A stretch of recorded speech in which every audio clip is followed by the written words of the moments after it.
Commitment নাই ইউনূস সাহেবের। দেশ এখনো রাষ্ট্র হয়নি, বারবার বলছি যে দেশ এইভাবে চলে সেটা রাষ্ট্র নয়। এখন আমার কাছে মনে হচ্ছে এটা কালক্ষেপণ ছাড়া আর কিছুই না, একদম স্রেফ আমার ব্যক্তিগত ধারণা, এগুলা কিছুই হবে না। কেন হবে না? আজম ভাই একটা কথা বললো, জুলাই ঘোষণাপত্র খুব স্বচ্ছ একটা ঘোষণাপত্র হয়েছে বললেন। কথাটা স্বচ্ছ ঘোষণাপত্রের মানে কি? জুলাই ঘোষণাপত্র আমি যেটুকু বুঝি, আমি জানি মান্না ভাই আমার চেয়ে অনেক বেশি বোঝেন, আমি জানি আজম ভাই আমার চেয়ে বেশি বোঝেন। ঘোষণাপত্রটা সিম্পল, সরকারের ধারাবাহিকতাটা, অর্থাৎ কিভাবে সরকারটা চলছে, চলমান আছে।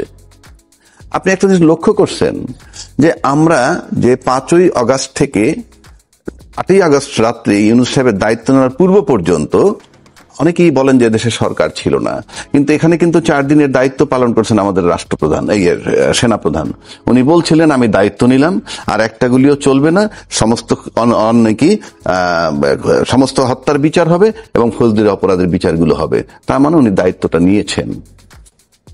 প্রশ্ন হচ্ছে যে উনি এই 4 দিনের কথা জুলাই ঘোষণাপত্রে নাই। আপনি একটা রাষ্ট্র 4 দিন খালি থাকতে পারবে না, একদিনের জন্য সংবিধানবিহীন থাকতে পারবে না, একদিনের জন্য দায়িত্ববিহীন লোক থাকতে পারবে না, সেটা জুলাই ঘোষণাপত্রে আসে নাই, নাম্বার 1। নাম্বার 2 হচ্ছে আপনি জুলাই ঘোষণাপত্রে মেয়াদ দেন নাই এই সরকারের। কেননা উনি একটা ইলেকশন করতে যাচ্ছেন ফেব্রুয়ারিতে। মেয়াদ দিতে হবে কেন? যে 8ই আগস্ট 2024 থেকে 30 জুন 2026 তার মেয়াদ থাকবে এবং তার ভিতরে এই নির্বাচন উনি করবেন এবং নির্বাচন কমিশন নিয়োগ দিবেন। আপনি যদি সংবিধানে আসেন, একটা সংবিধানের কথা বলছেন, সংবিধান কি বলছে? আপনার সংসদ যেটার কথা বলে, সংসদ ভেঙে যাওয়ার থেকে পরবর্তী 90 দিনের মধ্যে নির্বাচন। তো পরবর্তী 90 দিনের মধ্যে যদি আপনি নির্বাচন দেন, আপনি 7 তারিখ বা 6 তারিখ জুলাই আগস্টের সংসদ ভাঙা হয়েছে 24-এর, সেই মোতাবেক 90 দিন হইলে পরবর্তী নভেম্বরের 5-6 তারিখের মধ্যে নির্বাচন হওয়ার কথা। আপনি যদি সংবিধান ফলো করেন, তো সংবিধানের ওই 3 মাস পার হয়ে যাওয়ার পর who are you to fix the date? Election commission ডেটটা ফিক্স করলো যে ফেব্রুয়ারিতে নির্বাচন। কিভাবে? আপনি তো সংবিধান মেয়াদ আছে, সংসদ ভেঙে যাওয়ার 3 মাসের মধ্যে আপনি নির্বাচন দিবেন, আর ওনার অ্যাপয়েন্টমেন্টই হয়েছে 21 নভেম্বর 2024-এ। উনি তো সংবিধানের ভিতরে নাই। সংবিধানে কি বলা আছে ওই টাইমটা পার হয়ে গেলে সংসদ ভেঙে যাওয়ার পর? সংবিধানে তো প্রধানমন্ত্রী বা পুরো সংসদ সদস্যদের পালিয়ে যাওয়ারও কোনো বিধান নেই। সেজন্য আমি বলছি পালিয়ে যাওয়ার বিধান নাই। পালিয়ে যাওয়ার কারণে কি হয়েছে? 106 গেছে। এখন একইভাবে খুব সহজভাবে বললে এই নির্বাচন কমিশনেরও রাষ্ট্রপতির মাধ্যমে 106 যেতে হবে, কারণ আমার সময় পার হয়ে গেছে। আপনি সংবিধান তো ডেট, আপনি তো মামলা করেন, আপনি নিজে লয়ার, একটা লিমিটেশন আছে সবকিছুর যে এর ভিতরে করতে হবে। তো সংবিধান যখন 3 মাসের মধ্যে করা বেঁধে দিছে, আপনি সংবিধানের বাইরে সংবিধানে তো কোথাও এই ধরনের অন্তর্বর্তীকালীন সরকারের বিধানও নেই। রাইট, আমি ইয়েস, যদি তাই হয় আমি একমত আপনার সাথে, আমি একমত। আপনি সংবিধানে কিভাবে থাকবেন? এখন আসেন আমি একটা সিম্পল দিয়ে বুঝাই। একটা লিমিটেড কোম্পানি থাকে, memorandum of article and association, সেখানে বলা থাকে আমি 100 রকমের ব্যবসা করতে পারবো।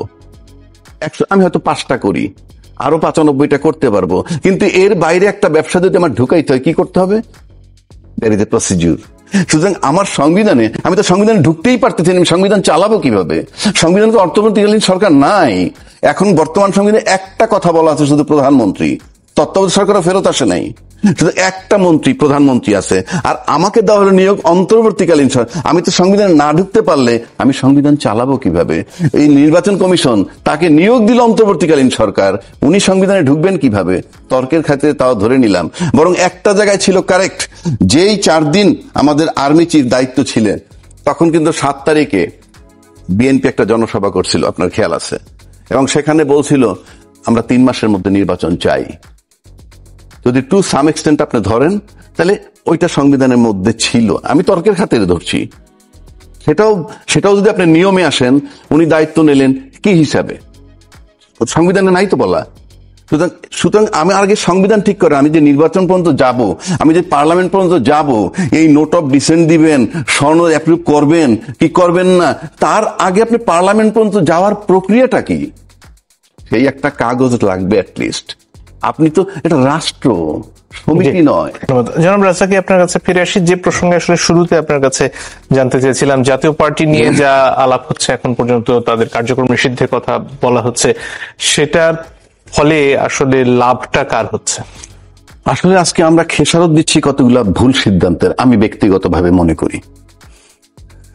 আপনি যখন একটা ফেসিজম বা ফেসিস্ট সরকার বলেন আর যে সরকারই বলেন, যে সরকারটাকে তাড়ানো হইল জুলাই আন্দোলনের মাধ্যমে, সেই জুলাই আন্দোলনের মাধ্যমে তাড়ানোর পর তখন যারা এক্সিকিউটিভ পদগুলোয় যারা ছিল তাদের ভিতরে কেউ কেউ গ্রেপ্তার হয়েছেন, কেউ কেউ কিন্তু খুব সুন্দরভাবে স্মুথলি মুভ করতেছেন। এক। দুই, আপনি সংবিধানকে ভায়োলেট, সংবিধান তো থাকে না যখন আপনি বিপ্লব বলেন আর অভ্যুত্থান বলেন, সংবিধান নাই। তো সংবিধান নাই যখন শেখ হাসিনাকে তাড়াইয়া দেওয়া হইল সংবিধানকে ভায়োলেট করে, তার পরক্ষণে যখন তার আরেকটা অংশ, তিনি যাদেরকে রাষ্ট্রপতি বানিয়েছিলেন, তার বেলায় যখন বলা হইলো যে সাংবিধানিক সংকট হবে, বিষয়টা আমার কাছে খুব ইম্যাচিউরড মনে হয়েছে। যে আমি এই কথাটা কেন বলি, যে তার একটা অংশ এখনো রয়ে গেছে।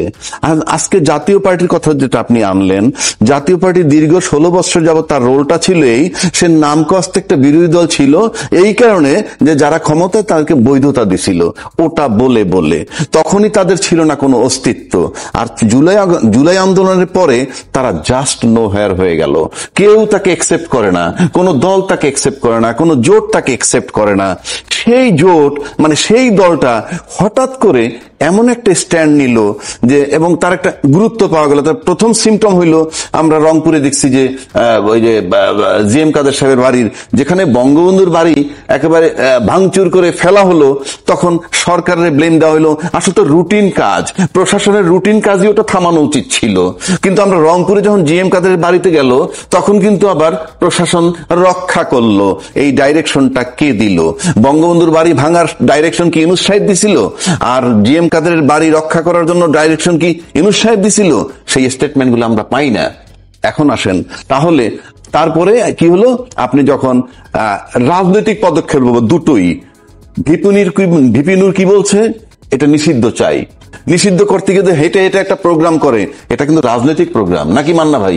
রাজনৈতিক প্রোগ্রাম তো এইভাবেই হয়। আবার ওনরা প্রতিবাদ করতে চাইলো, ভালো কথা। এই দুইটা ঘটনার মাঝখানে যখন প্রশাসন আসলো, এসে যে অ্যাকশনটা দেখাইলো, সেটা ভিপি নুরের উপরে যদি অপরাধ ধরা হয়, তার চেয়ে বোধহয় 5000 গুণ বেশি পানিশমেন্ট হইলো। মানে মাত্রাটার কথা বলছি, বল প্রয়োগের যে মাত্রাটা, এটা কোনো লজিকে পড়ে না। এবং এই যে লজিকে পড়ে না, এটা টু সাম এক্সটেন্ট আমি মনে করি বিপ্লবটার বিরুদ্ধে। আমি বিপ্লব বলি এই কারণে, কেউ কেউ অভ্যুত্থান বলে।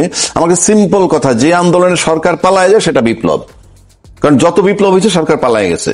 তো এখন আপনি যদি মনে করেন যে আজকে যখন জাতীয় পার্টির নূররা বিপ্লবের শক্তি, মান্না ভাই বিপ্লবের পক্ষের শক্তি, আজম ভাই বিপ্লবের পক্ষের শক্তি, এখন কোনো কারণে যদি তাদেরকে টর্চার করার রাস্তায় প্রশাসন, তাহলে ধরে নিব যে বিপ্লবের বিরুদ্ধে তারা নেমেছে।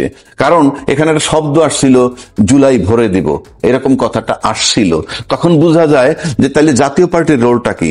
জাতীয় পার্টি এমনি নো হয়, তার মানে জাতীয় পার্টি একটা উইন্ডো ওপেন করছে, সেই উইন্ডো দিয়ে কথা বলে তাদের সাথে যারা বিতাড়িত হয়ে গেছে। এবং এটা হলো test case, it's a message to the nation যে জাতীয় পার্টির তোমরা এত অবহেলা করবা না, আমার কাছে মনে হয়। এবং সামনে যদি জাতীয় পার্টি আপনার ইয়ে করে, কি বলে, দুইটা দাবি আনে, দুইটা দাবি ইতিমধ্যে বলতে তারা বলছে, পিআর পদ্ধতি তারা চেয়েছে, জাতীয় পার্টি এই কথা বলেছে, পিআর পদ্ধতির কথা। আচ্ছা, যদি না বলে থাকে বলে, আরেকটা যদি বলে যে তত্ত্বাবধায়ক সরকার, যেটা আসার সম্ভাবনা আছে, যেটা অলরেডি তারা কথা শুরু করছে। এবং এই আন্দোলনের নামে তারা মাঠে, আপনারা নিশ্চিত থাকেন ব্যাপক তাদের মিছিল খুব বড় হবে। এবং তাদের পিছনে যারা থাকবে তারা কারা আপনি বুঝে নেন। কারণ যাদেরকে সে শেল্টার দিচ্ছে, দীর্ঘ স্বীকৃতি দিচ্ছে, বিরোধী দল হিসেবে থাইকে সরকারি হিসেবে স্বীকৃতি দিচ্ছে, ন্যাচারালি পিছনে তারা থাকবে। সুতরাং খুব একটা টার্মোয়েল সিচুয়েশন বাংলাদেশে আবার আসতেছে। এবং জাতীয় পার্টির মিছিল দেখবেন সাংঘাতিকভাবে রক্ষা করা হবে এবং খুব প্রপারলি। এবং এই নূরের উপরে যেটা করছে সেটা দিয়ে একটা বার্তা, অনেকেই যাবে না এখন জাতীয় পার্টির কে কর্মসূচি নিষেধ করার জন্য মিছিল করতে, কিংবা তাকে ব্যান্ড, আমি ব্যান্ড বলেন সব রাজনৈতিক সিদ্ধান্ত। পাশাপাশি আরেকটা কথা বলি, যে আমরা সবসময় বলতেছি এই তত্ত্বাবধায়ক সরকার অনির্বাচিত, মানে কি রাজনৈতিক সরকার না। আমি একমত, রাজনীতিবিদরা বলেন যে রাজনীতিবিদদের কাছে দেশ নিরাপদ, তাদের কমিটমেন্ট থাকে। বড় কমিটমেন্ট নাই ইউনূস সাহেবের, আমি ধরে নিলাম। কিন্তু আমরা যে রাজনীতিবিদরা চলে গেল ক্ষমতার থেকে, তাদের কি কমিটমেন্ট পাচ্ছি আজকে? এই যে মান্না ভাই একটা কথা বললো, এমন একটা কথা শুনি নাই যে আমরা অনুতপ্ত, আমাদেরকে ক্ষমা করে দাও। বরং এমন কথাও শুনি, আমার কি দোষ, আমি কি অপরাধ করেছি, আমার জীবনটা আমি শেষ করে দিয়েছে দেশের জন্য, এই কথা বলে। এবং তারপরে যখন আমরা দেখি যে তাদেরকে শেল্টার দেওয়া হচ্ছে, নো ডাউট অ্যাবাউট ইট। জাতীয় পার্টি শেল্টার পাচ্ছে, রাষ্ট্রপতি শেল্টার পাচ্ছে। আমি রাষ্ট্রপতি, আমার কথায় রাষ্ট্রপতি সরবে না, কিন্তু I am talking the reality. তো আপনি যদি একটা দেশ চালাইতে চান, ইউনূস সাহেব দেশ চালাবেন বা যেই চালান, মান্না ভাই কালকে চালাক না, যে মান্না ভাই আমি বসাই দেই, যে শাহাবুদ্দিনও থাকবেন, আর শেখ হাসিনার যাদেরকে বিভিন্ন পদে বসাই গেছে, ভাইটাল বড় বড় পদে, তারাও থাকবে। জাতীয় পার্টি আমি দেখি সে চালাইতে পারে কিনা। এই যে বারবার আমরা বলি জাতীয় পার্টি, তার জাতীয় পার্টির কাছে মানে রাজনৈতিক দলের কাছে নিরাপদ। আমি যদি খুব সূক্ষ্মভাবে বলি, সব নির্বাচন বাদ দেন, 14, 18, 24 আমি বাদ দিলাম, এটা নির্বাচন ধরলামই না। আমি যদি 1991-এ আসি, আমি যদি 1996-এ আসি, আমি 2001-এ আসি, আর 2008-এ আসি, এই নির্বাচনগুলো তো মান্না ভাই টু সাম এক্সটেন্ট গ্রহণযোগ্য নাকি? বাংলাদেশের ইতিহাসে কেয়ারটেকার গভর্নমেন্টের অধীনে হয়েছে, কিন্তু সেই নির্বাচিত সরকারগুলোর অধীনে কি কি হয়েছে আপনি বলেন তো? 21 আগস্টের গ্রেনেড হামলা হয়েছে, আপনার সেনা অফিসার হত্যা হয়েছে 57 জন, শাপলা চত্বর হত্যা হয়েছে, আয়নাঘর হয়েছে, গুম হয়েছে, খুন হয়েছে। মুক্তিযোদ্ধা মানে কি? মুক্তিযোদ্ধা মানে হইল অলওয়েজ যেখানে অন্যায় সেখানে প্রতিবাদ, যেখানে অন্যায় সেখানে প্রতিবাদ। ওই দলের ভিতরে মুক্তিযোদ্ধারাও ছিল। সেই মুক্তিযোদ্ধাকে একবার প্রশ্ন রেজ করছে যে তোমরা জিয়াউর রহমানের খেতাব টেনে নিচ্ছ কেন, কিংবা আয়নাঘর হচ্ছে কেন, কিংবা শাপলা চত্বরের লোক হত্যা হইল কেন, কিংবা 24-এ যখন ছাত্ররা বিজয়ী হইল তখন কি সেই মুক্তিযোদ্ধা এসে তাদের জড়ায় ধরছিল? এটা হচ্ছে বাংলাদেশ। দেশকে আগে রাষ্ট্র বানান, দেশ এখনো রাষ্ট্র হয়নি। বারবার বলছি, যে দেশ এইভাবে চলে সেটা রাষ্ট্র নয়। আগে রাষ্ট্র বানান, এবং ইউনূস সাহেবের দোষ দেন, XYZ এর দোষ দেন, বাদ দেন। আপনার সব রাজনৈতিক দল তো ইউনাইটেড হইতে পারেন নাই। ইউনাইটেড হইতে পারলে তো ইউনূস সাহেবের আমার লাগেই না। ধন্যবাদ।